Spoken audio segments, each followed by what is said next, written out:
Kong. Good morning sa iyo at good morning sa mga kasama natin dyan. Yung chicken enchiladas ko, ha?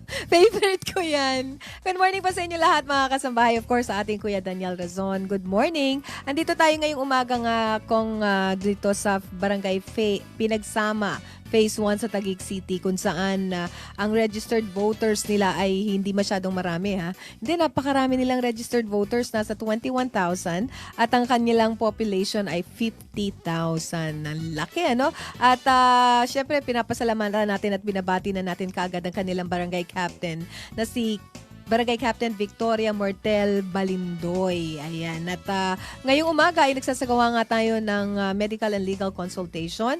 Makakasama natin sila Attorney Pablo Ahesta para po sa ating legal concerns, and of course si Doktora Rosalinda Cabadilla naman para sa ating medical concern. Nasa 31 na ang ating mga pasyenteng naghihintay at 2 naman po para sa ating legal na ngayon ay awa tulong ng Diyos ay matitignan ng ating mga espesyalista. At ngayon ding umaga kung ay kasama natin ang 2 kapitag-pitagang. Ayan. Kagawad po ng Barangay Pinagsama Phase 1 ng Taguig City para naman mabigyan tayo ng update sa mga ongoing projects nila at meron din silang katanungan para sa iyo at Congressman tungkol po sa legal po yung kanilang katanungan. Unahin na muna natin si Kagawad Noemi. Tama ba yan? Noemi Viloria. Good morning po.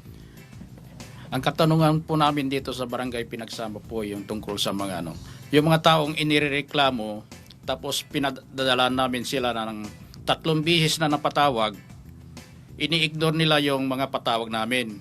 Ang katwiran nila, barangay lang yan. Kung ano yung dapat namin gawin dahil para doon sa mga taong ganon. Feeling nyo wala kayong power, Kagawad? Dahil yung power namin dito sa barangay, ini-ignore ng mga ibang dito sa amin. Yung ibang constituents Opo. niyo po.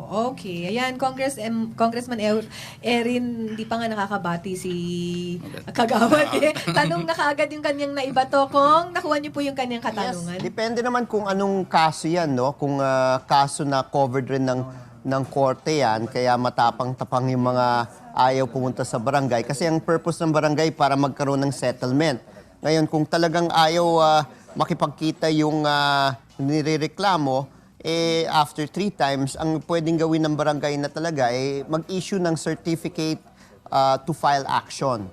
No? So yung nagrereklamo o yung complainant, may pagkakataon na pausadin yung kanyang kaso laban sa nirereklamo po niya. Kasi kung hindi magkakaroon ng certificate to file complaint, no, to file action, hindi mabibigyan ng hustisya ang nagrereklamo. So, after 3 times na hindi pumunta, I think the barangay is empowered to issue the certification.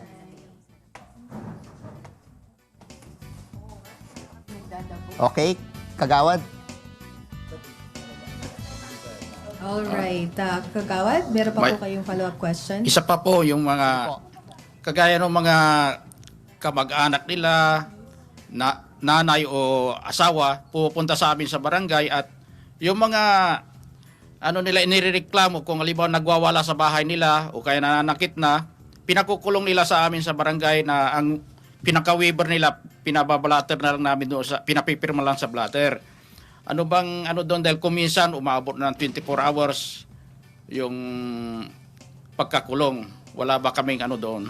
Dapat hindi umaabot ng ganung kahaba po yung pagkakulong dahil baka kayo makakasuhan ng arbitrary detention, no? Dahil hindi naman dapat ganung kahaba. Usually ang pagkakulong para lang lumamig yung sitwasyon 1 oras lang dahil lang may authority talaga magpakulong yung korte.